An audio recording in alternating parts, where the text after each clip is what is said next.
Gingerbread Man Down, Clean Up on Aisle podcast. Welcome to Clean Up on Aisle podcast, the dirty truth about grocery stores.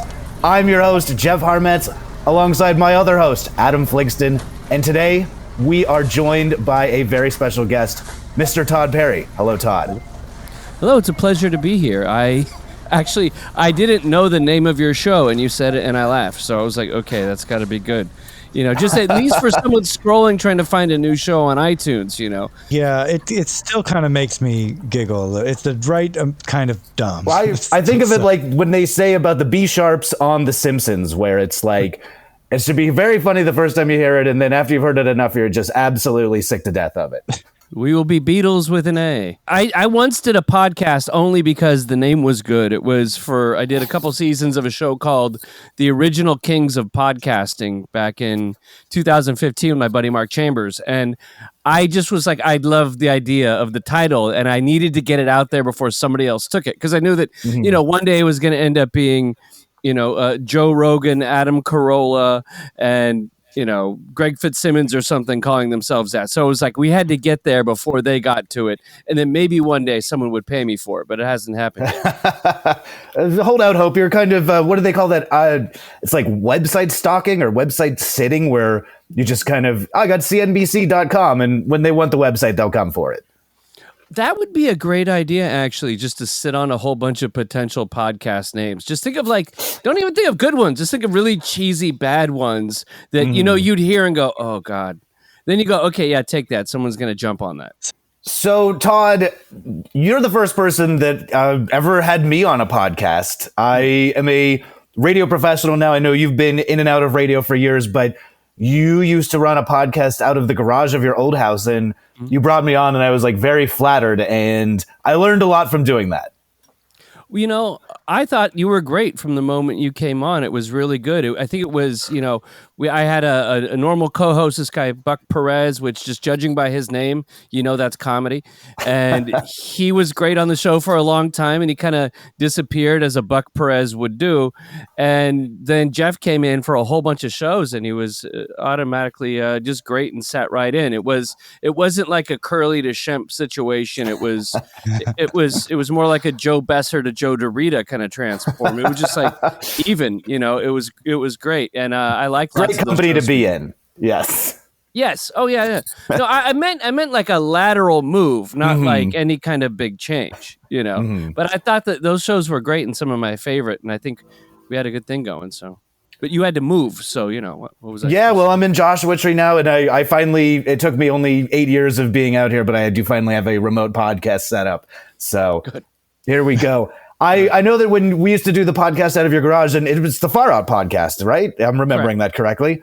And are the archives around there if you wanted to hear me say probably some very cringe stuff? Oh, totally, yeah. It's still available on all the different platforms and farout.com. And so, yeah, there's like 270 episodes of that, which I'm sure you're on at least like 30, Probably, no doubt. My baby broadcaster. Yeah. No, but those were fun, and I'm really glad we did it. And I'm sure that if you were out here, well, now it's easy with remote stuff, so we can do this. But yeah, since I've done a couple other shows, just for people who, if they want to know, yeah, give them a shout out. As a trained podcaster, you have to really go hard on introing the guest here. Currently, I am the host of Allison and Todd After Hours with Allison Rosen, who you might know from Allison Rosen is Your New Best Friend. We do a show together. And then I do a show on Taoism called What's This Tao All About, which is more into spiritual stuff, but it's got a humorous edge, I think, to it.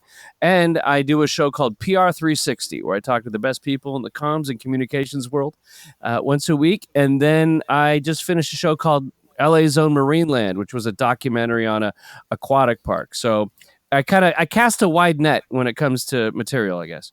I'm very interested. I think the last time I saw you in person, we were talking about the Marineland podcast. And for people who don't know what Marineland is, like, what is Marineland?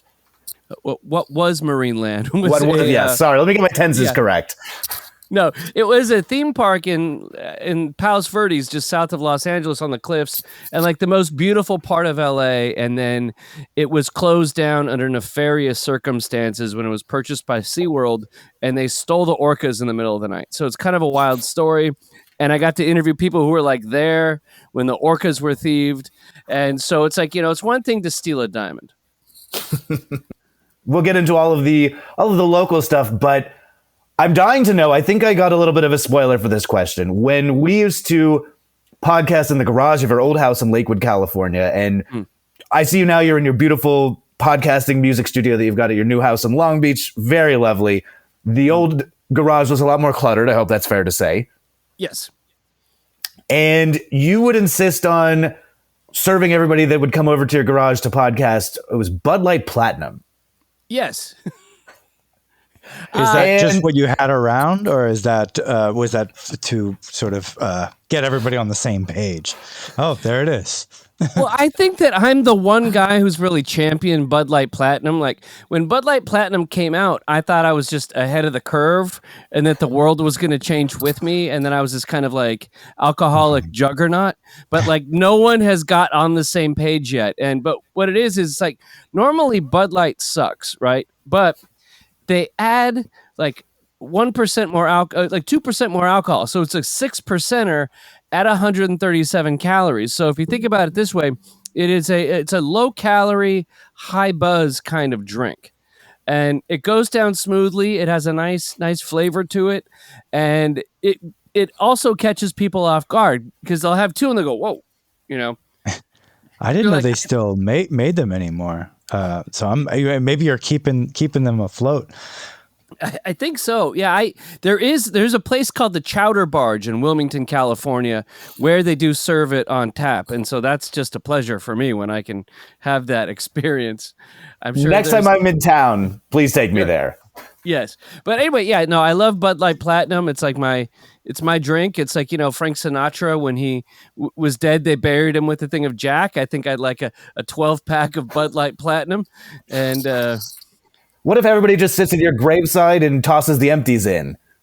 They could do that too. They could just shatter, because they'll all be drinking them at the funeral, right? Yeah, I like that. Just litter it. So, are they still selling Bud Light Platinum? It is still available, right? Yes, you can get it. The only problem is my bitch about the world these days is it's prices, guys. Price. No, but the Stater Brothers by my house, it went up from $12.99 a 12-pack recently to about $14.99, and it's kind of like just crossing the Rubicon into why don't I just buy a craft beverage? So it's I'm a little weird on the relationship right now, but that's more. It's probably what it costs to get this limited beverage into all these different corners of the world where I happen to be. Mm-hmm. That extra 1% of alcohol, that doesn't grow on trees. So yeah, 2%. Sorry. Oh, 2%. All right, there you go. Got to get it right. All right. So, if I'm reminiscing, I'm kind of taking a trip down nostalgia lane at the moment. But when we would record the Far Out podcast, we would do like 3 shows in a row, and the shows were probably 30, 45 minutes, if I'm remembering correctly.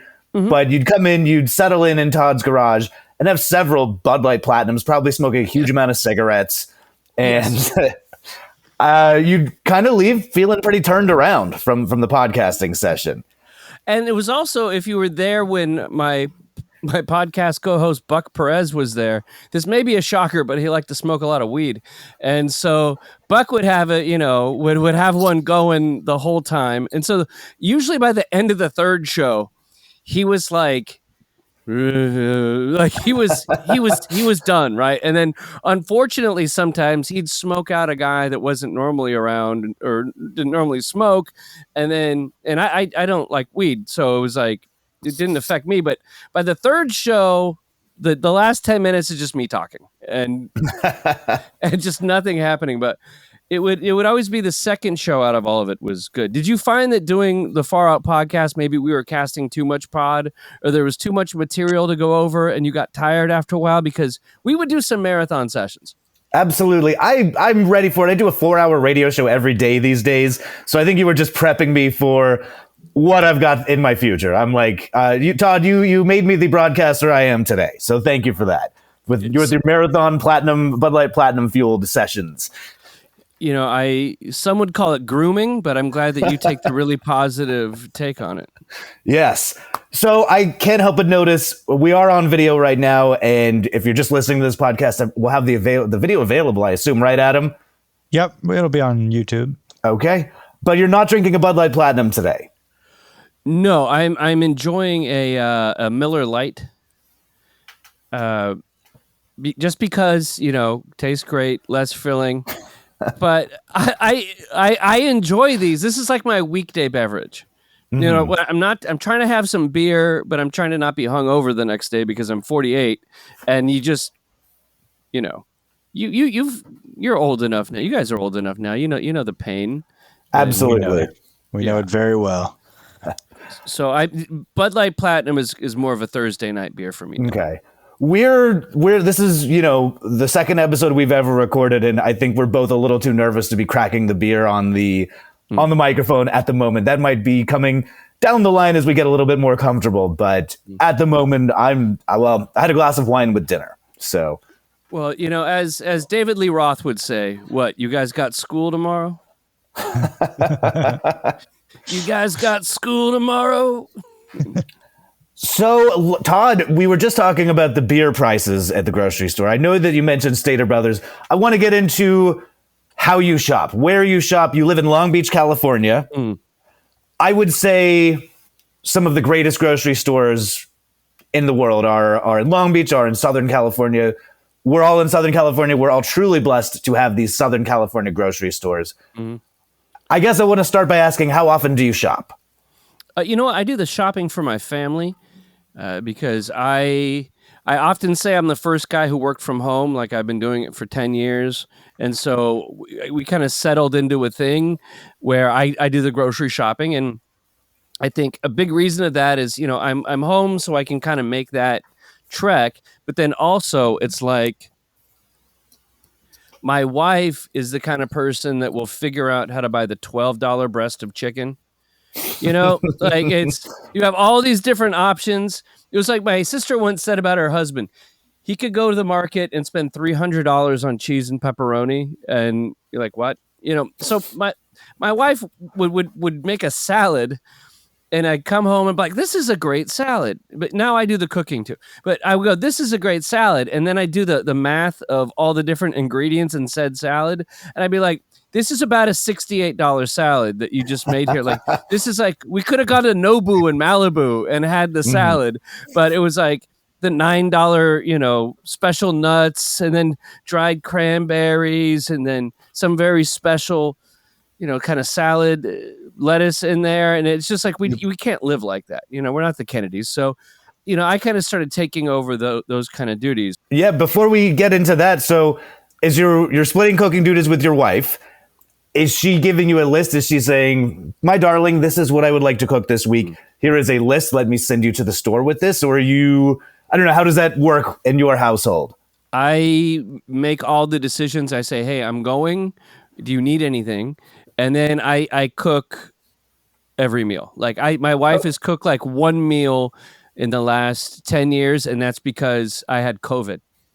And that's the only reason. So I'm in charge. I'm like a control freak of the kitchen and the grocery shopping. So are you guys equal in the grocery shopping love, or? Well, in my household, I go every single day. I sometimes go to 2 grocery stores every day. We both split the cooking duties, but my partner works from home and I go to an office. I go to the radio station and broadcast there, and I drive past all the grocery stores on my way home in our area. So I can just very easily just pop in and grab stuff. We can decide what we're going to have for dinner that day and get what we need, as long as we know we can get it in our area.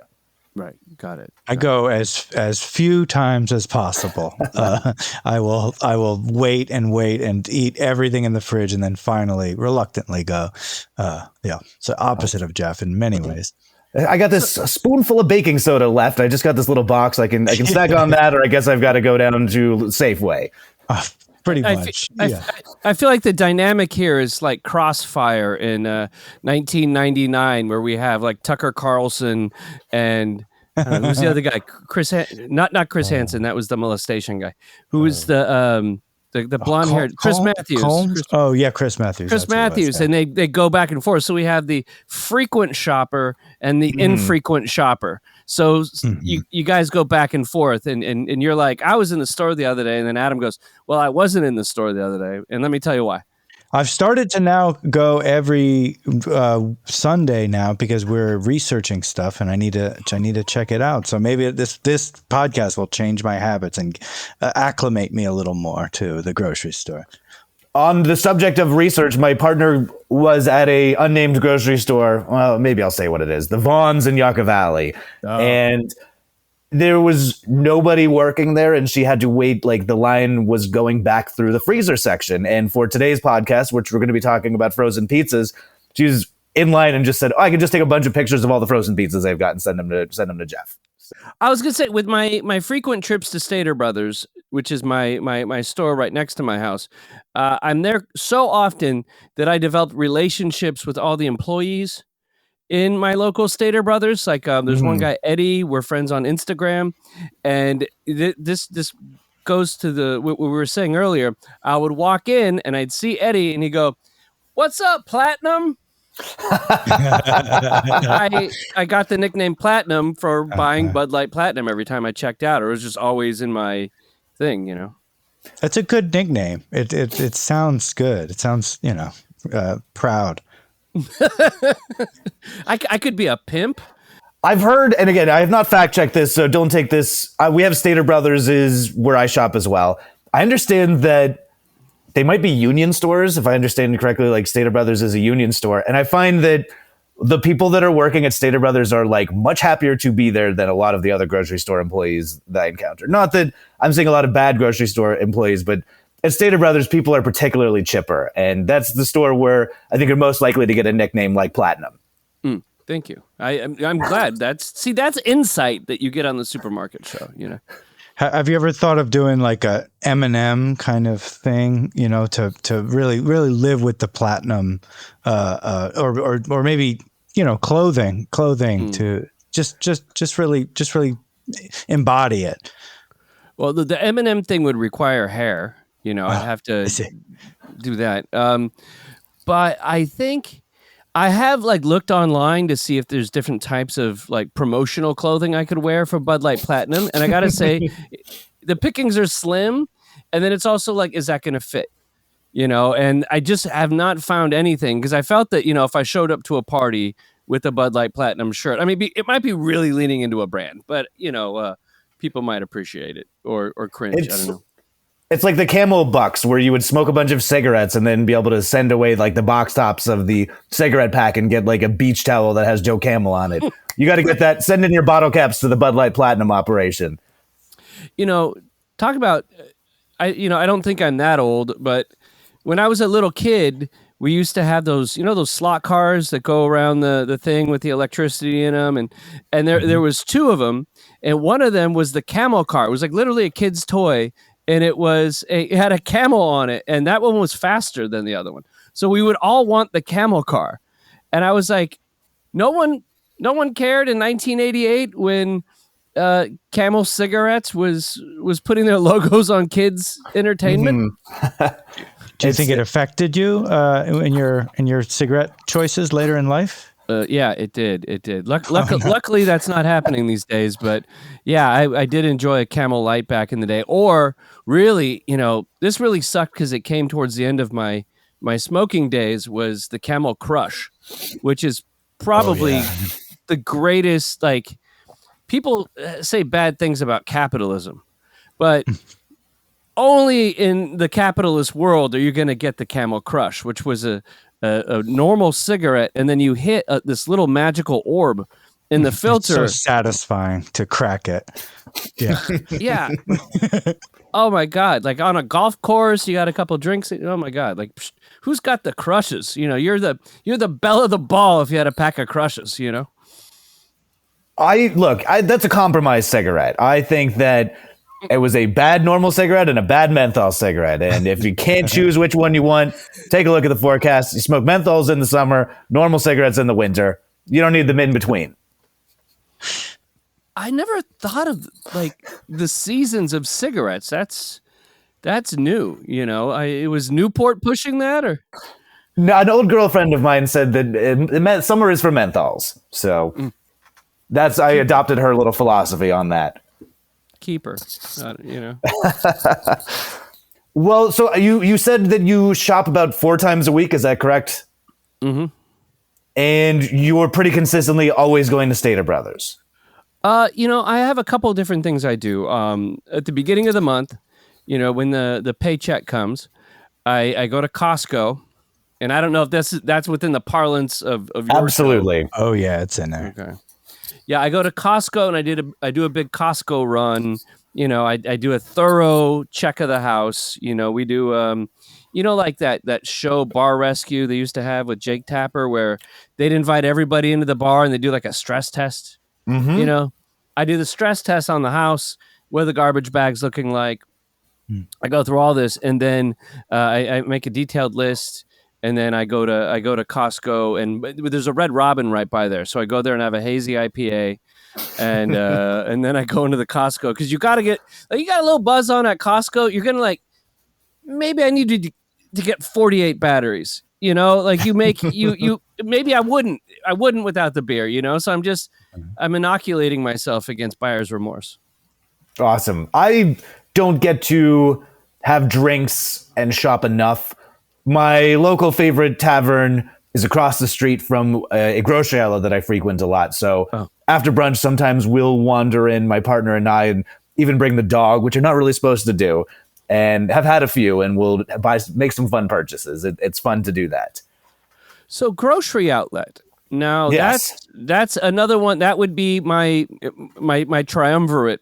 My hat trick of places. So what's your win when you go to grocery outlet and you go, oh, they have that? I'm not so much of a bargain hunter these days. I used to be more into bargains. What I go to grocery outlet for, and this sounds wild, but I go for the consistent things that I know that they're going to have. So I think that they've got really good beef at grocery outlet. They have grass-fed Australian beef and lamb and stuff. That's where I've been getting my hard kombucha, and I think they have the best beer selection in our area as well for a grocery store. So I'm not scouring. I'm not looking for tiramisu Oreos going for 99 cents, See, here's another place where Jef and I are opposites, because that's exactly all I do at grocery outlet. I love the nosh aisle because you can get some organic, fancy dried fruit or something like that for $3. I love the frozen food. Anything that's weird and I've never seen before and cheap as hell, I'm buying that. So I've got to say, Adam, I've got to tell you about this. I'm very jealous of Todd's situation. So Todd lives in Long Beach, where I grew up. Similar neighborhood, but you grew up in Torrance. Is that correct, Todd? Mm-hmm. Yeah. And you've moved to Long Beach as a man. Now that you've grown and left home, you're in Long Beach. Yeah. You are so close to this perfect intersection. It's Stearns and Palo Verde, or is it Spring and Palo Verde, where the Stater Brothers is and the grocery outlet? What's the intersection? Studebaker and Spring. Studebaker and Spring. There we go. It's been a while, so my geography is pretty dog shit, unfortunately. But we used to go there was a Lucky on the corner as well there, if you remember Lucky from the old days of Southern California grocery stores. Yes. And when I think of grocery store heaven, I think of that intersection, and that's where you get to shop regularly. That's the closest grocery stores to your house, is my platonic ideal. And you know what? The grocery outlet is across the street from Stater Brothers. So a couple, maybe a year and a half ago, when grocery prices were really terrible, I would go to grocery outlet, and then I'd get some necessities, and then I'd do the rest at Stater Brothers. And you could go through grocery outlet, and I would get necessities. But then also, again, I'm with Adam here. There's the wild card stuff you could find in there. And I gotta say, the craziest thing I ever saw in there, and I later remarked to my wife, I said, if you buy this for your children, it should immediately send you to Child Protective Services, because they had Sour Patch Kids cereal. Oh no. Yeah, 99 cents though. So I was like, ooh. I would try it. You guys, what are you putting in your bodies? It sounds like poison. Yeah. Well, Jef, we went on a bar crawl. Like you're not a monk over here. Oh no! Well, I'm no health nut, but I'm gonna stay away from the Sour Patch Kids cereal. My general rule: if it's not getting me intoxicated, I really can't spare the calories. Well, so the real problem with the grocery outlet, if as a wild card shopper, is you find something that's awesome and you're like, oh, this is incredible, and you're never gonna see it again in your life. No. So that's like a real specific feeling of sadness once you realize that it's over. The grocery outlet bonus material that I really like, it's great for pizza toppings. So like, they've always got interesting prosciuttos and salamis, and you can get like some weird cold cuts. It's the only place I've seen mortadella on the shelf in my area. So when I see that they've got mortadella, I know they're not going to have it for that long, and I'll buy as much mortadella as I can. Yeah, it's great to have like a chest freezer. I recently hit the chest freezer spot in my life recently, and it was always something I kind of held back on because I didn't want to spend the extra money in electricity. I'm very conscious about that. But, I got solar panels now. So, you know what? Mm-hmm. We can run that sucker. And if I do see something great, like when they have chicken breasts, and it's like $10.98, and you get a whole big thing of chicken breasts, and the chicken breasts are good. I will stock up on that sucker. And and I love that. I also found something very interesting. I found some bulldog ramen. You ever have this? No, but Grocery Outlet has just very weird kinds of ramen all the time. I don't really understand what's going on in their ramen aisle. Yeah, it's the stuff that allegedly was like banned in some places in Europe because it's so spicy. Mm-hmm. So me and my brother-in-law, who's like an ex-Marine, we have like ramen offs. And we sit and like who can eat the spicier food together, and it's like a great challenge. And so I found that there. That was great. I guess it's time to get into the topic because this is a perfect transition. We're talking about Grocery Outlet. We're talking about chest freezers. We're here today to talk frozen pizzas. One of the bonus things that I've been getting at Grocery Outlet, they don't always have good frozen pizzas, and I'm not eating a lot of frozen pizzas. But sometimes I peruse that little the middle section cooler aisle that's open, and I see some incredible, great deals on frozen pizzas, and I'm like, I don't need one of these now, but it's not a bad idea to get maybe one or two of these and pop them into my, I don't have a chest freezer, I've got a stand-up freezer in the garage. We call it our bone freezer. It's stock and bones for stock, basically. So okay. And dog food. You never see the same frozen pizzas twice, and I'm like, if I want to try this, and if I try it and I like it, by the time I get back, it's going to be gone at Grocery Outlets. It's a discount store. But how many pizzas are in your chest freezer right now, Todd? Well, I was just at Costco, and I always get the 4 for $20. So such a deal. So I do have those. I don't have any Grocery Outlet pizza in there right now, but I do have my Costco ones. Are those Kirkland signature, or are they the ones that are kind of made in house, or what? That's Kirkland signature. So the same people. Kirkland signature. Okay. Same people that make the jeans make the pizza. And what? How often are you eating frozen pizzas in your household? Like, if you're going to Costco every 2 weeks, as you may have intimated, you buy 4 frozen pizzas. You've got a big family. How many frozen pizzas are you serving in an average week? Well, okay. So I go to Costco beginning of the month. So just one. So okay. I have an 8-year-old son, so he's a big eater of pizza. And at a certain point, when you realize that calling Domino's is going to cost me $35 these days, it's no longer like, let's just call and get a pizza. I'm like, so those 4 pizzas save me what, $2,000 a month. So I have those, but I really started getting into the frozen pizza, once kind of inflation started going up, and I would go to Stater Brothers and specifically just to get a frozen pizza to go, I'm going to avoid 35. What can I find for $6? What would be the exciting one to find?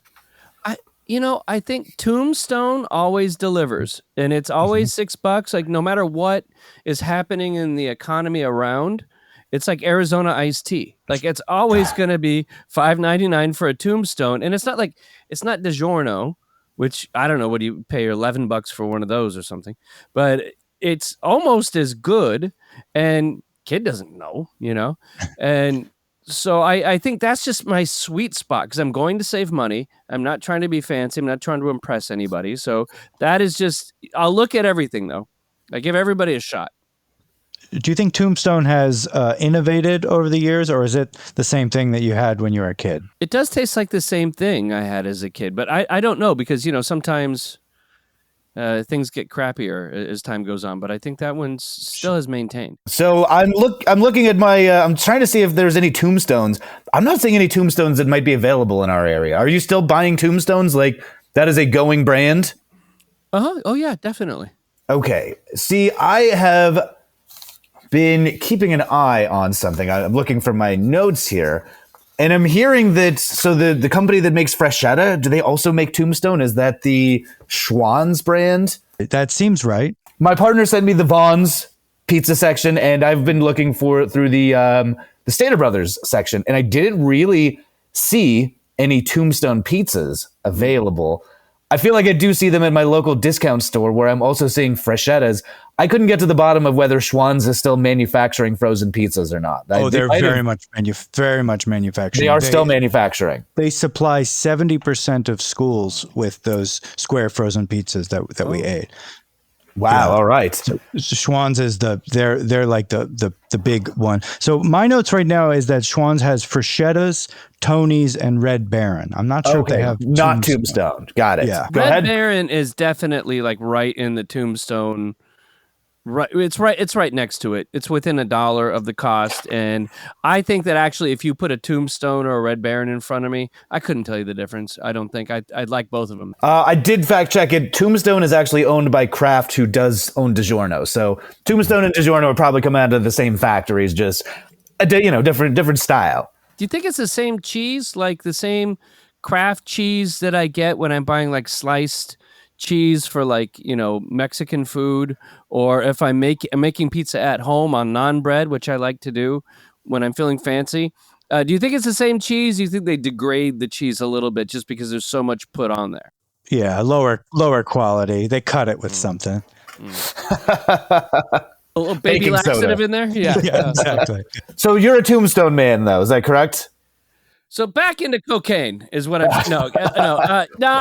If I had to put my name on the line, like you'd be like, here comes Tod Perry with a Bud Light Platinum and a Tombstone pizza. It's a part. So I do know, I have it open just in front of me, that Tombstone is from a brewery actually in Wisconsin, in Medford, Wisconsin. It was the Tombstone Tap, and they started making the pizza and then started selling that pizza to other breweries in Wisconsin, and it became the Tombstone Pizza.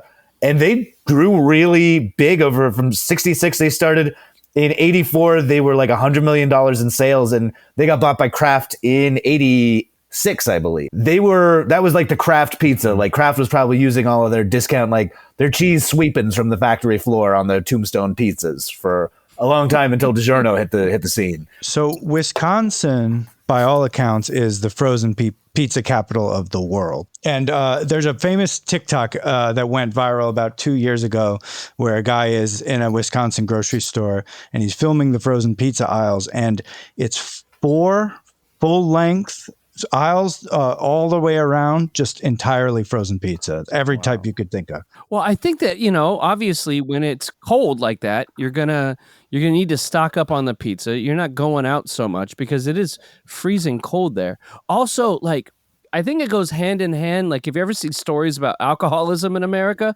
and just where people drink, it's like, there's places where people drink, and then there's like Wisconsin.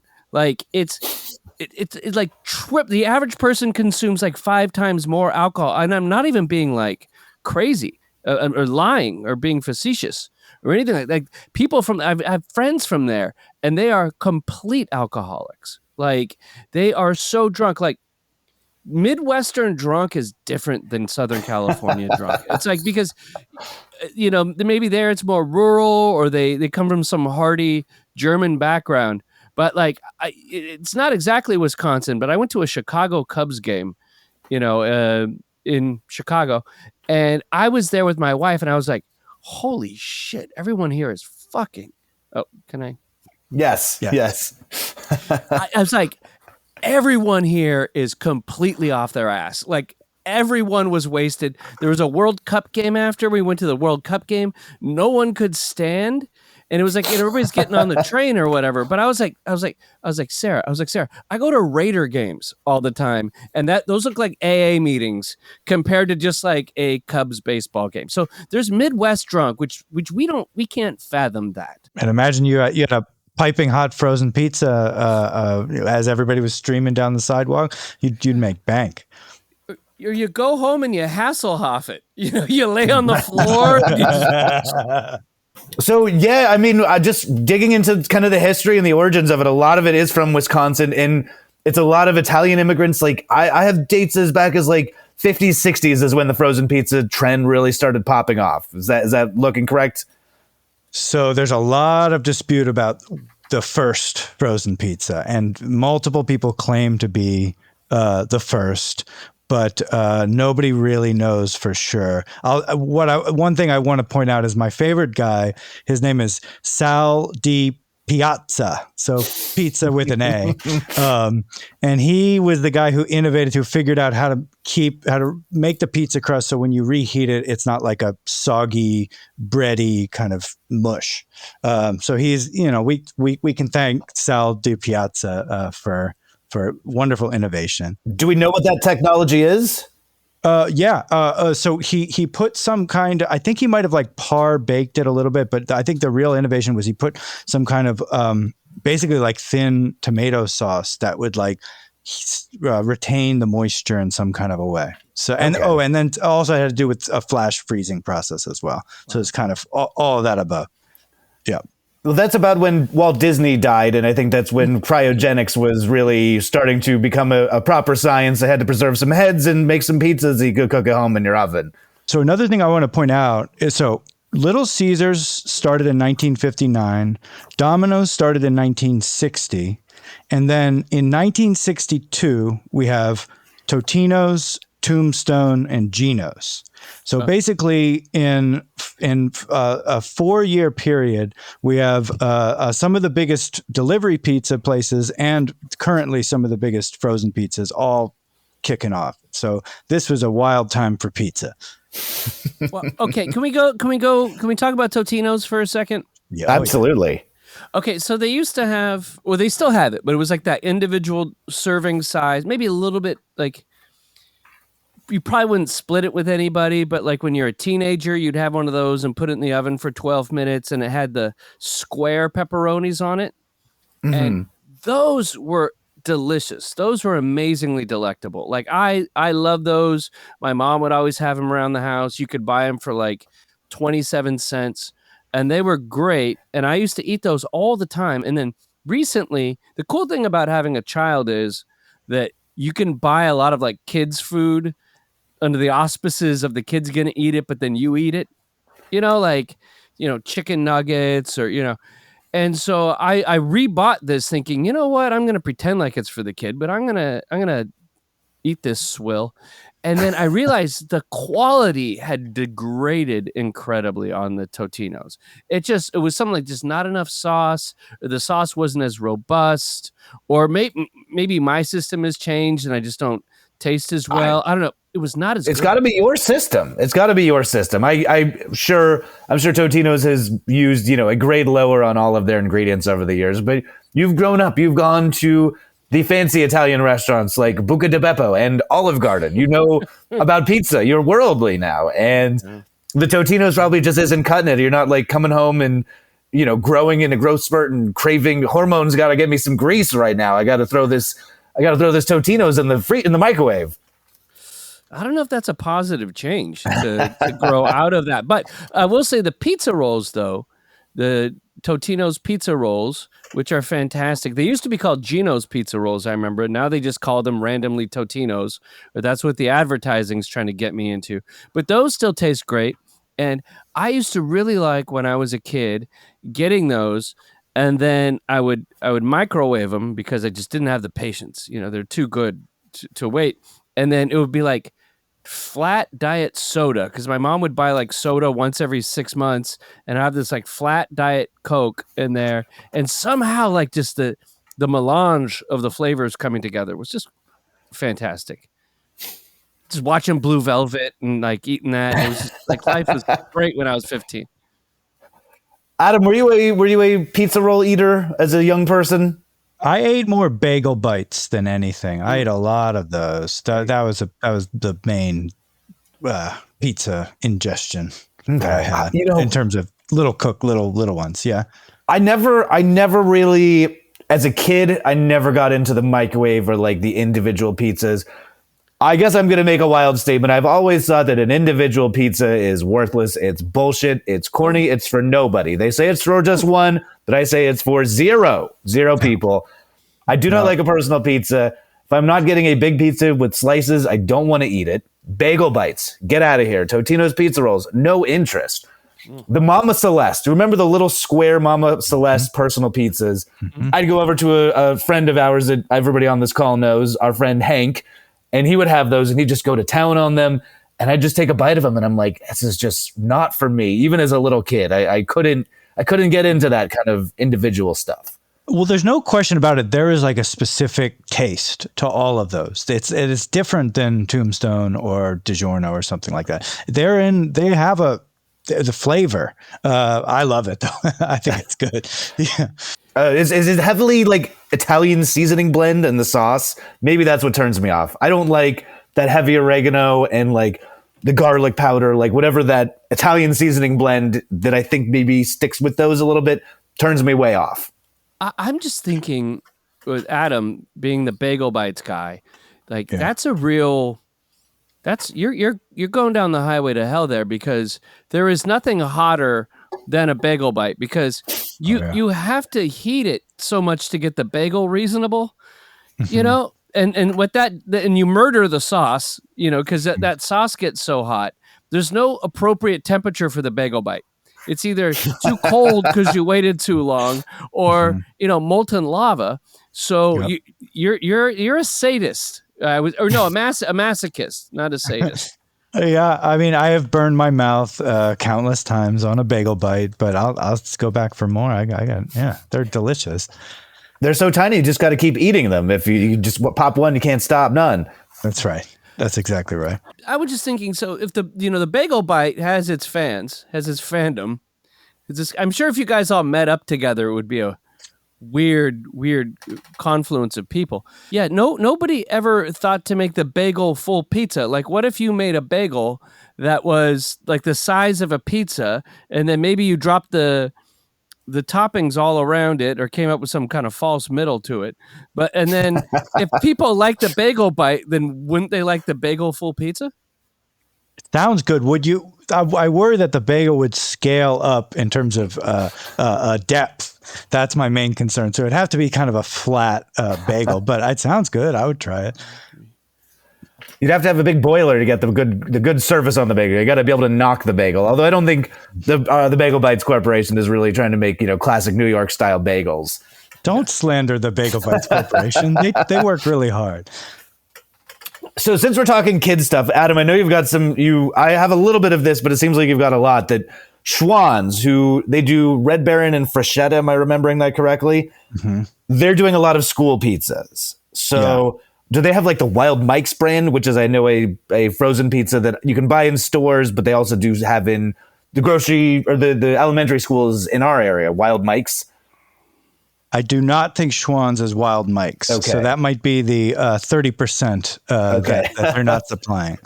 And by the way, Jef, as an aside, we're going to do an episode about Schwann's, the Schwann's man, because it's a really fascinating thing. So, can't wait. Yeah. School pizza. Did you guys have school pizza? Did you get it after school? Is that a regular thing you guys got down on? In my school district, they had, I think you could go up and it was like just kind of a par-baked thing, a lot different from a grocery store pizza. I'm having some flashbacks, and I'm remembering it being pretty unique and different from anything else I had at the time. a lot softer, a lot doughier, maybe like a breadier pizza with, a weird smattering of the mozzarella cheese on the top and probably just tomato paste. So I love that. I remember that being so good. And you always got a cookie with it too. And it was always like, I don't know what the state of California had going on with cookies and that, but like they were great cookies and that pizza was good. Like if they made that, if I could go in a grocery outlet and get leftover state of California pizza, I would eat that all day because I have really fond memories of that. I think it would hold up unless there's been some, regulation against it. But I feel like California, they're only going harder into making the food more healthful. So I don't. Maybe it's got like Brussels sprouts on it or something. I don't know now, but it was great. I have fond memories. I don't think anyone has a negative memory of the pizza we had in school. I loved it. But if you want to buy an ungodly amount, you can still buy that from the food service website for about $100 for a case of it. So it's available, but yeah, good to have fun, polishing all that off over the months that it'll take. That would be a fun party to throw. It's like you do the high school party and get, some 40s and some of that high school pizza, just buy a case of it. We're men in our 40s. We can probably drop $100 on a pizza party if we want to for some friends. Like that's not some outrageous coin. Yeah. We could play some Edward 40 hands and eat that pizza and try to just do it right. Smoke Camel Crushes. Yeah, that sounds great. So just with the history of frozen pizzas, I don't want to jump ahead, so stop me if I'm moving ahead too far. But 50s, 60s, big for frozen pizzas. The 80s continued to be big frozen pizzas. And in the 80s, these smaller companies are getting bought up by bigger companies. So I believe Pillsbury sticks their toe in it. They buy Totino's. Kraft buys Tombstone. Mama Celeste gets bought by Quaker Oats. So that's like when frozen pizzas start getting corporatized in the 1980s. Nestle also was a big one. Yes. Nestle started to buy a bunch of them, and Nestle would buy them from the other companies as well. So they would buy them, and then the Kraft would sell it over there. So it's maybe Kraft is Nestle actually. Now that I think so. Kraft. Well, I want to get to this first, but Kraft bought Nestle, or Nestle bought Kraft's portfolio, I believe. But that's a little bit later. I think that's the late 90s. I'm thinking what the biggest innovation in frozen pizza since they put the pizzas in the freezer and figured out how to freeze them was the DiGiorno, which is the rising crust situation. Because before that, the pizzas were just very thin. It was like crispy. DiGiorno's catchphrase was, it's not delivery, it's DiGiorno. But they were the first ones that were making a pizza that you could even possibly mistake for a delivery pizza, right? I mean, do we remember these? I remember all the pizzas being crisp when I was a kid in the 80s. They didn't have the floury ones. Oh, yeah. That was a revolution when DiGiorno came out. Because I remember not believing the commercials, which were everywhere. And I was like, yeah, no way. It probably just tastes like Tombstone. But then I actually had one. I was like, oh, wow, that is good. Yeah. I remember the first time I had one. I was at a party at the University of Southern California. And I was with my now wife. And she was in a sorority. And she was with her friend Lindsay, who was from Brentwood. So she had DiGiorno money. They could pay for that. And her boyfriend, who's now famous guy, Rich DeMuro, the tech guy on KTLA News.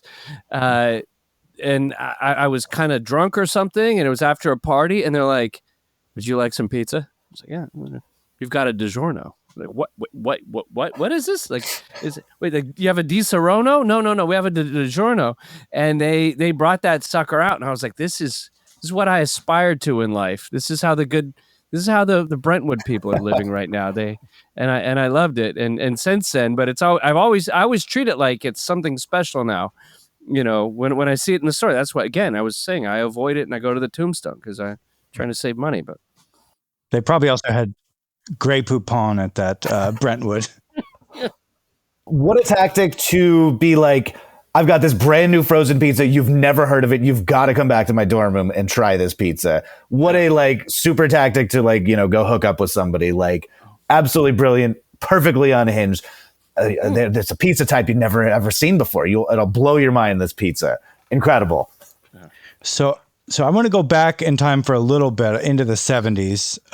because basically frozen pizza was everywhere. Everybody ate it. It was really just a normal thing in the 60s, starting then. And then, but one of the things everybody would talk about, which is what we just talked about, is that the cheese was low quality, and everyone would sort of grumble about the cheese and make complaints about it. And the cheese industry lobbied the USDA to make a rule about the 12% milk or something like that, 12% pure cheese. And then the price of the pizzas went up, as you probably would expect, and people flipped out. And then very quickly, the USDA just sort of reversed its decision. They're like, all right, just make whatever pizza you want.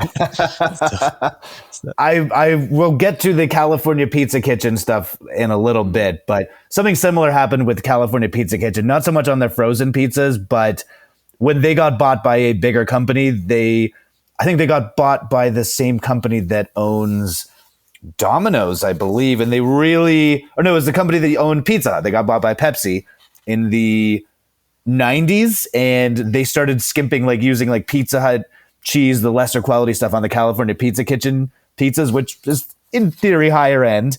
Yeah. And people revolted, and people were revolted, and they did go back to the original higher end pizza. So did you guys grow up with California Pizza Kitchen as a regular thing that we go to?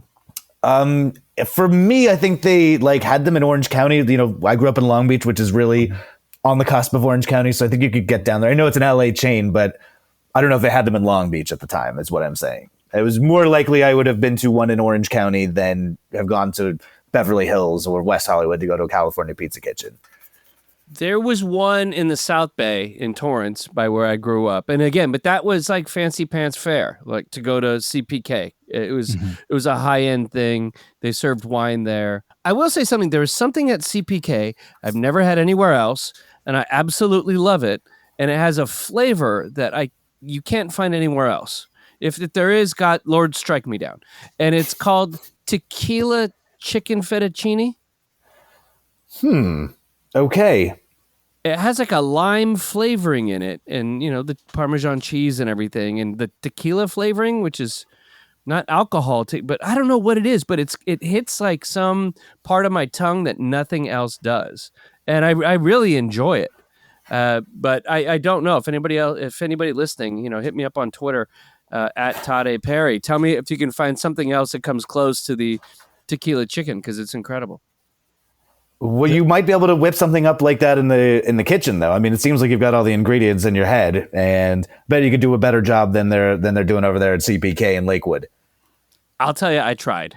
And really? Yeah. And I put tequila in it too.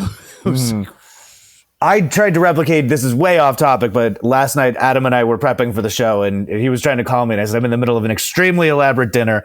There's a famous French restaurant in Montreal called Joe Beef's, and they do it like a lobster pasta, and it's really elaborate. And I made my spaghetti noodles from scratch, from duck eggs that we had, and breaking down lobsters and making stock and stuff like that.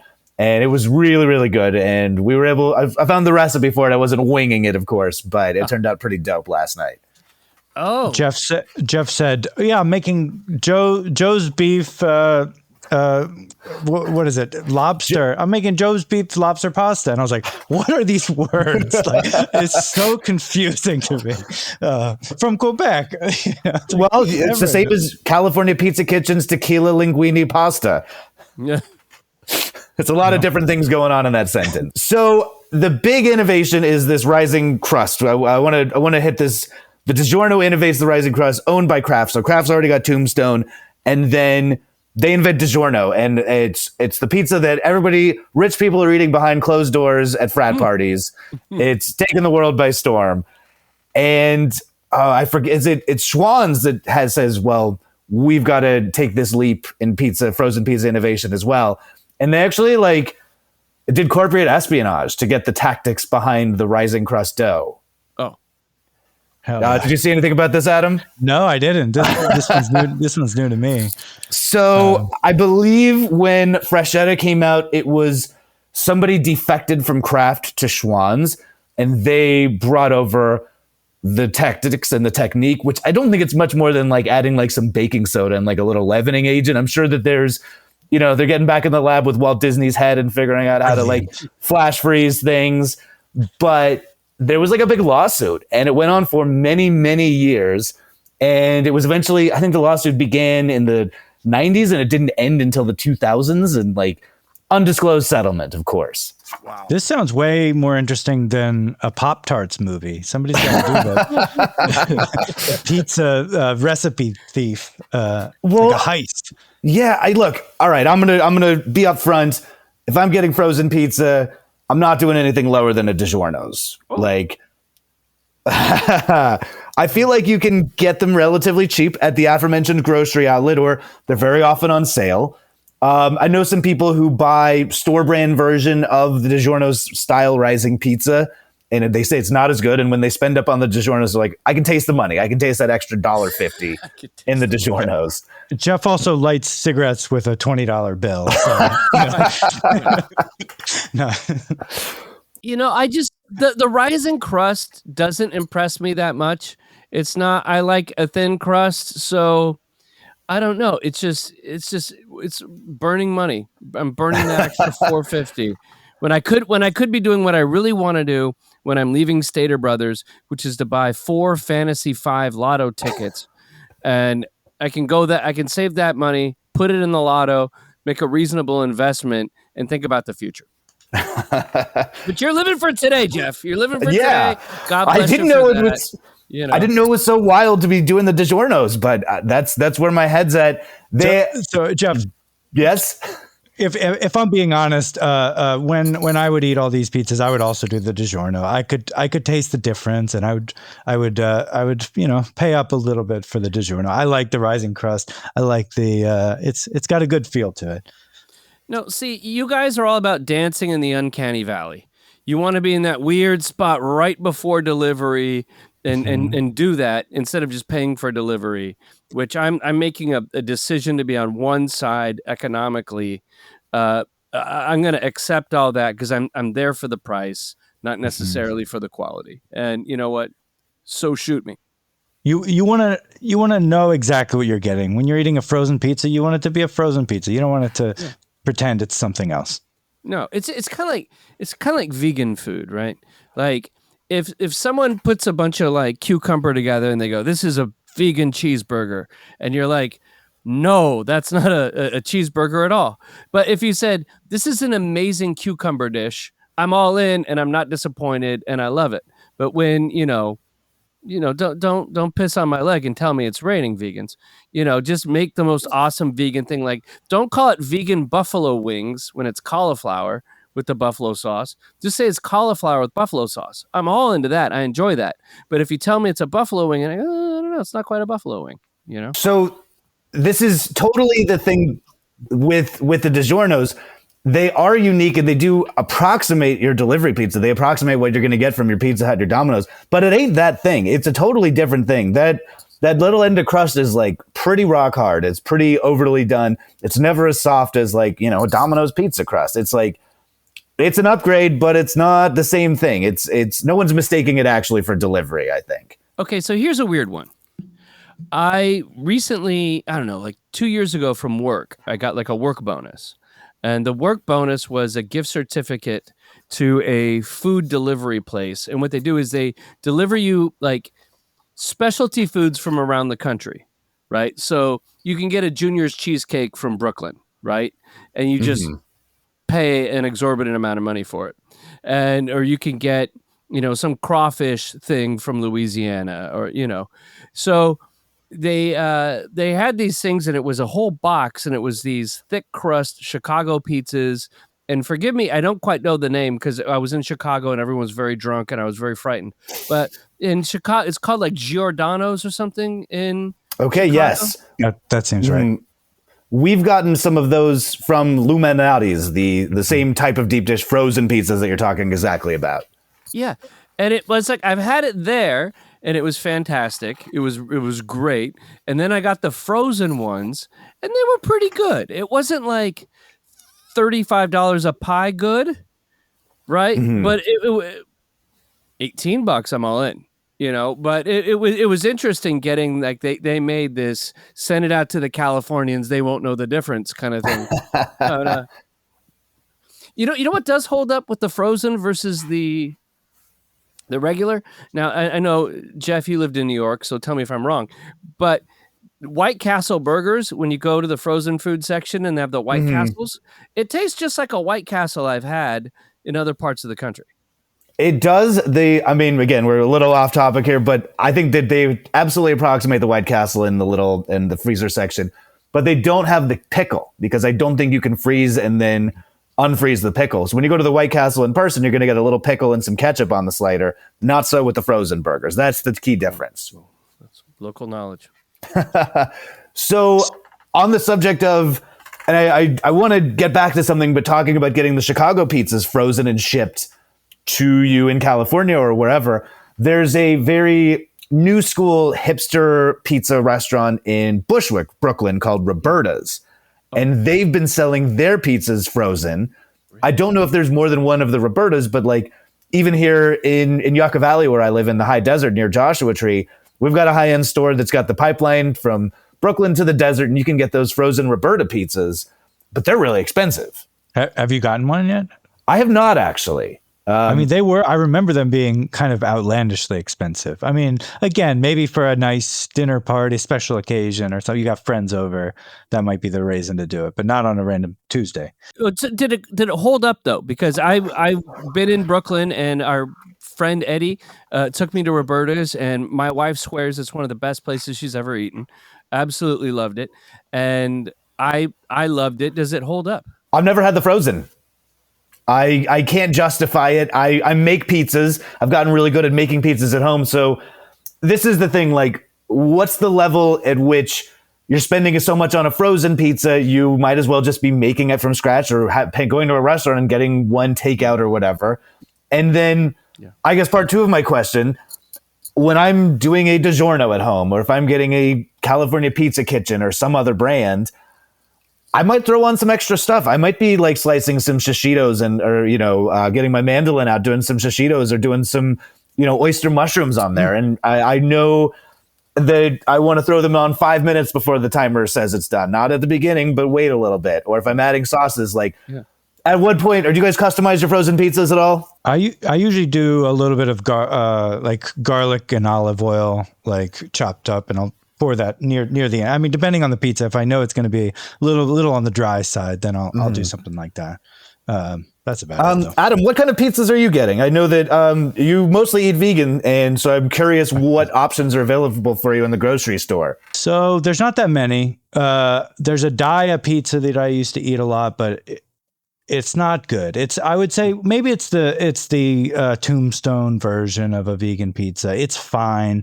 You're not going to be wowed, but it's not good. And also, for the record, I'm well aware that vegan cheese, compared to when you're expecting regular cheese and you get vegan cheese, I know it's not the same. And especially this Daya pizza, I would not serve it to somebody who regularly eats cheese, quite frankly. But there is a good one that just started to show up, and I ate it tonight in honor of our podcast. And Jef, they have it at that fancy store down the hill from you. Oh, okay. Or not down the small hill from you. But it was very expensive, Jef, in that store. Mm-hmm. And I found it for $8, and it's Blackbird frozen vegan pizza with Beyond Meat pepperonis, and it was very good. Awesome. Honestly, very good. And that one, maybe not to any cheese eater, but I would probably serve that to some regular people. And I bet you they would think that it was pretty good. Not incredible, but pretty good. Can we ask how much that cost? Is that a fair question? Yes. Yeah. So I got it. So in the store, Jef, near you, it was like $14. That's a very expensive store. I know. And this it was $8. This was $8. So that was more reasonable. Okay. $8 and it looks like a smaller, like Trader Joe's, like medium style pie, not the full DiGiorno CPK. Right. Yeah. I only ate half. I'll eat the other half tomorrow. So it's good. I'm a glutton. I will eat an entire frozen DiGiorno. If I'm home alone, if my partner's away, I'm putting on an action movie, a movie where guys are getting shot with a gun or a punch is going to get thrown. I'm just going to eat the whole dang pizza. Yeah, I had a roommate that had that problem. It was my good friend Oscar that Jeff would know. We lived together, in Long Beach, and he had this thing where he started getting really into ordering full pizzas like every night, and he went through like a month of this, maybe 2 months, and he literally he gained 40 pounds over the course of like 2 months. Oh my Just gosh. eating frozen or no, eating delivery pizza, and to the point where we were working together at the time at Sears, and he wore a suit. We all wore suits because we were professionals selling refrigerators, and he split his pants on the way to work. He was getting into somebody's car, and the seat of his pants ripped, and he's like, "Oh, Todd, I've let myself go. I ate myself out of my pants." I was like, "I've seen what you're doing to yourself. You're like Elvis in 76, and he couldn't help it. So you do got to watch it. You can't do this every night, is what we're telling the folks at home. Absolutely not. It's as convenient as it is to get a fresh it's not the best thing to eat in the world. So I took a poll of a bunch of people at our video comedy collective yesterday, and Shout out to Highland Park TV. Shout out to Highland Park TV. And I was just trying to get a general sense for what people roughly in their 30s, what kind of frozen pizza they're eating. You heard a lot of the regular ones you'd expect, Trader Joe's, Vons store brand. One person really liked a specific CPK with, kind of sweet chicken on it or something like that. But I thought the interesting stuff started when one of our friends who's from Detroit, who I know for sure has gotten one of those pizzas like from a fancy Detroit pizzeria mailed to him. He was started to rave about something called Motor City Pizza Company. Have you had it? I have not heard of it. No. I've purchased this. They sell them at Costco. And I got into the Detroit style pizza because one day I saw it. It was advertised for Pizza Hut, the Detroit style pizza. And I was like, I got to try this SOB. And I ordered it. And the Pizza Hut one was damn good. It was, Pizza Hut, Domino's, Pizza Hut all day. Way better. I had it, and I tried to foist it on my son, who's, I don't know about this Detroit style pizza, but I had it. And then I saw at Costco, they had the Motor City, and that thing is a big bastard that you get, and you have to reassemble all the toppings that have fallen off from shipping, obviously all the way from Detroit, and it's settled, and you got to reconstitute it, and you're picking up the tray and re-putting the cheese on, and you got to redo it. It's almost like you're cooking it yourself, Well, but it comes in a little metal tray, right? So it kind of it cooks the outside in a very specific way because it comes in its own cooking tray, essentially. When you're doing all these weird trays and stuff, I have this story about DiGiorno was selling a make your own pizza where the toppings would come in an individual bag and stuff and you're with the Detroit pizzas. I know DiGiorno makes one of those too. You're getting I got the special tray and I've got to do this thing and I've got to turn it 5 times and follow all these special instructions. And I know that it's a quote unquote easy thing to do, but at what point should you just make your own dang pizza? Yeah.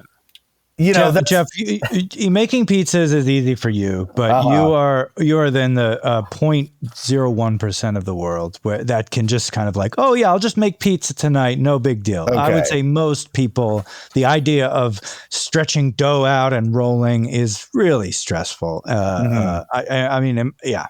Are people still doing boblies? I know the inventor. Oh, really? Yeah, my friend Jennifer Fleischman, who's my sister's best friend growing up, her father was a food scientist. He invented Boboli and Taco Bell hot sauce. Wow. That comes in the pouch. Yeah. Incredible. Wow, this guy has changed our lives. Yeah, I love both those things. Are y'all doing boblies that much? Well, a grocery outlet usually has some kind of uncooked pizza shell or whatever. So yeah, I've done it actually a fair bit. You get it because that's easy for me because I can put on whatever I want after the fact. So yeah, I've actually done it a fair bit. And very much jumping into the super history, the original home pizzas were kind of like that, where they would have some kind of quick rise dough, they'd have some kind of cheese, and they'd have some kind of canned tomato sauce. And this is pre-frozen, but this is what the they would be advertising to people in the 50s, essentially. So in some ways, we're full circle with this home assembling. So we haven't really touched on kind of the higher end pizzas. I know that like CPK comes around and like Paul Newman's got his own pizzas out there. Have you all tried any of these Paul Newman pizzas? I really haven't. It's usually next to the Screamin' Sicilian. They have those right next to each other. But the Screamin' Sicilian, first of all, I'm put off by the crazy Italian stereotype on there. I feel like I'm the Anti-Defamation League, or no, what's the Italian one? Like the Knights of Columbus or something will come after me. But and there's also like a lot of meat on there, and I don't like sausage on my pizza, so it's like I avoid it. But maybe it's great. I don't know. So I've tried to ground up every single, we reviewed whatever pizzas and we chose the best one article that I could find. And I was hoping that I could find sort of a consensus that, everybody likes this one.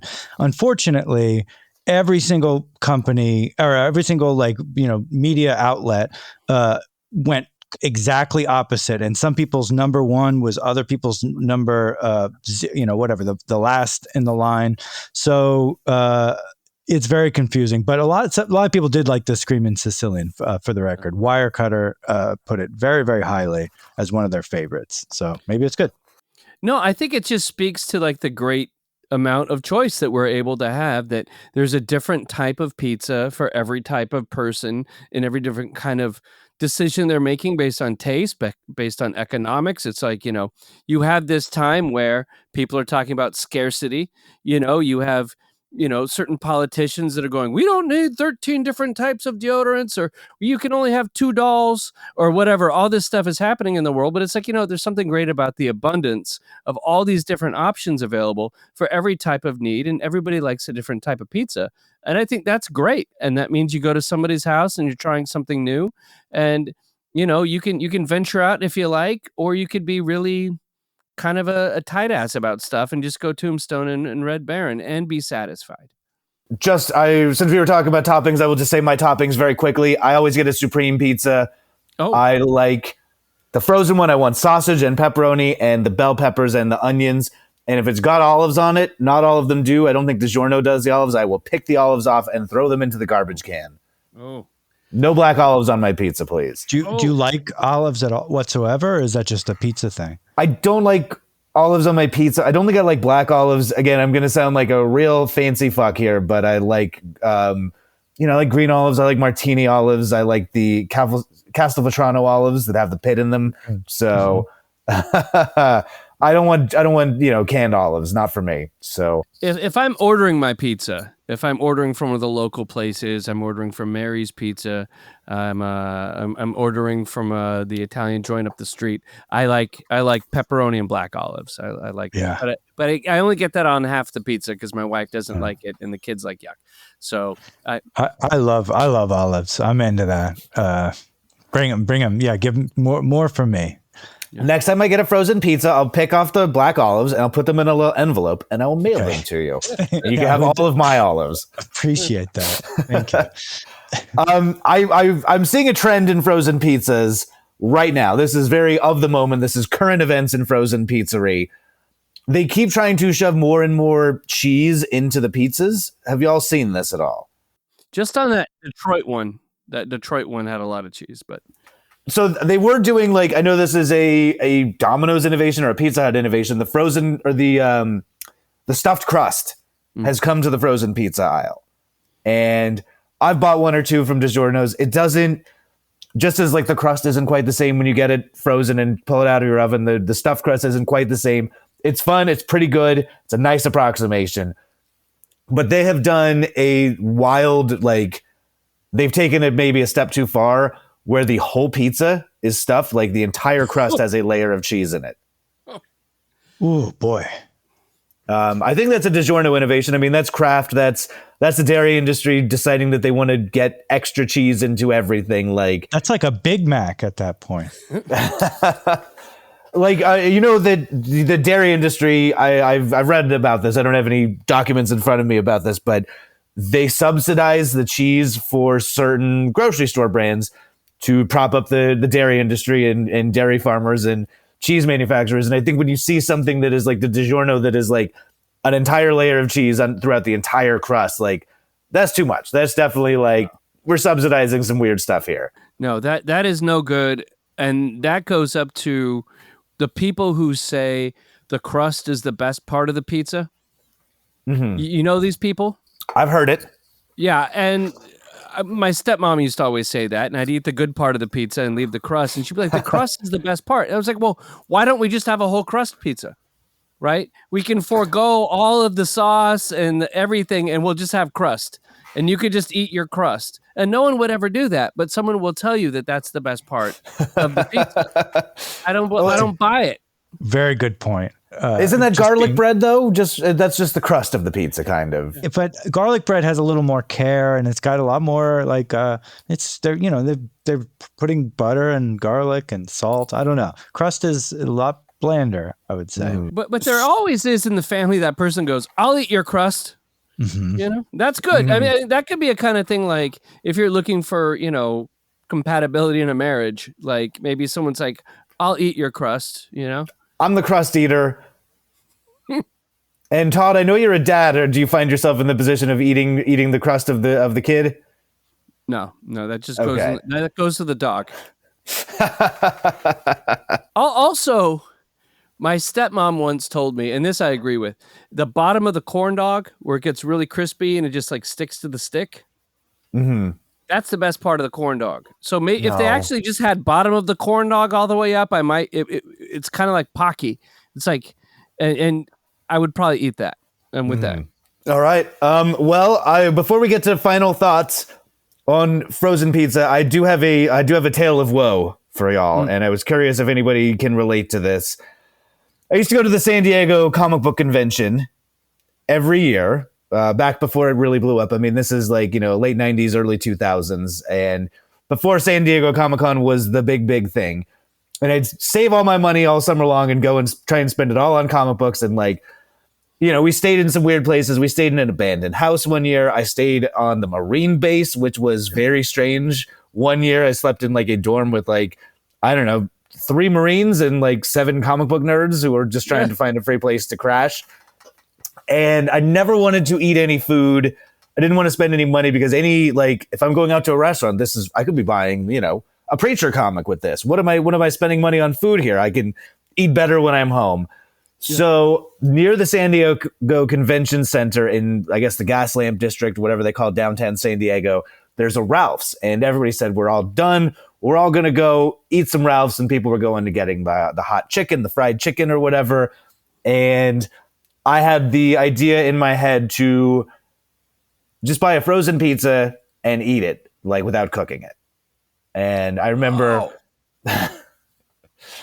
they had, the grocery stores that had like a little outdoor seating area. So I just sat there and like probably got a sausage pizza or something, or maybe it was just a plain cheese pizza, thin crust, not the thick crust. And I just like was taking bites out of it like it was like one of those big cookies you get at the carnival or whatever. Were you sober when this was happening? Yes. This was before I was drinking. I was probably like 16 years old, 17 years old. Could you digest that? Like, do you just not? I'm sure you get dire reticulitis or whatever from that. Like, I can't speak to the aftermath of that because I think I was living on corn nuts and that frozen pizza, but I couldn't finish it. I definitely I had 4 or 5 bites and I'm like, I'd rather just take the loss on this. I'll take the L and I don't think I can eat any more of this. It was really, really gnarly. You really messed up because nerds eat Subway. That's what I learned. That at Comic-Con, my buddy Mark Chambers would send me footage because this was my theory. Nerds love Subway. And it would be like the Subway in downtown San Diego would have a line like the Phantom Menace was playing. Like it was incredible. Subway was too rich for my blood. So $5 foot long couldn't. So we're getting to the end of we've lost Adam again. Any final thoughts on frozen pizzas, Todd? This has done nothing but really it's educated me because you guys had some really great facts on the history of this, but it's really just affirmed my position I came in with. And I came into this completely open-minded. Like, if you guys are going to sell me on the DiGiorno or the Blackbird or the Detroit pizza, all Screaming Sicilian. The Screaming Sicilian. In the end, I'm coming out pretty happy about my decision. So I feel good. I feel affirmed. All right. I thought about having a frozen pizza for dinner today, and I was talking about it with my partner, and I'm like, maybe we should just go get a frozen pizza, and you can bring it to me in my studio while I do the show, and that would be cute and fun. But in the end, we ate healthy. We, had our big lobster thing the other night, and I kind of got out of frozen pizzas. I'll still eat them occasionally. I have to eat them. My final thought on frozen pizza, grocery store frozen pizza, I've got to eat it early enough in the night so that I don't go to bed digesting it because they are so salty. If I eat a frozen pizza, I will wake up 7 times in the night and like chug a huge glass of water. And I'm too old to be doing that. I'm too old for that shit. I can feel a little indigestion right now from the frozen pizza I had for dinner. So any final thoughts on frozen pizza, Adam? No, I think it's kind of, an amazing phenomenon that we just sort of take for granted. But the more you look into the history, the more you're like, oh, this was new once. And people really, and then, I don't know. Yeah, it's great. I love frozen pizza. I do too. I have to confess, I do enjoy frozen pizza. So I think that's going to do it for us today, Todd. Thank you so much for joining us. You've been incredible. I'm so excited to get to podcast with you again. It's been too long. Where can people hear you? Where can people find you if they want more of you? Yeah. For more of me on Patreon /Allison and Todd, Allison with 1 L, Todd with 1 D. You can hear me cracking jokes with Allison Rosen who was on the co-host of the Adam Carolla Show for years. And Allison Rosen is your new best friend. And you can hear me if you want to hear some spiritual stuff. What's This Tao All About? And if you're in the PR world, PR 360 podcast. And if you really care about fish, marinelandpodcast.com. I know that you and Allison probably talk grocery store shopping. I've listened to that podcast and I listen, and I know that you definitely talk grocery stores on there. Is that true? Yes, I do. Yes, I do. Yes. It's where I socialize. And we are going to call it from there. Todd, next time you're in the desert, please come over. I'd love to cook a pizza for you. Anytime. I'd love it. All right. That's going to do it for Clean Up on Aisle podcast. Thank you to Tod Perry for joining us. Adam and I will see you next time. Thank you so much for listening.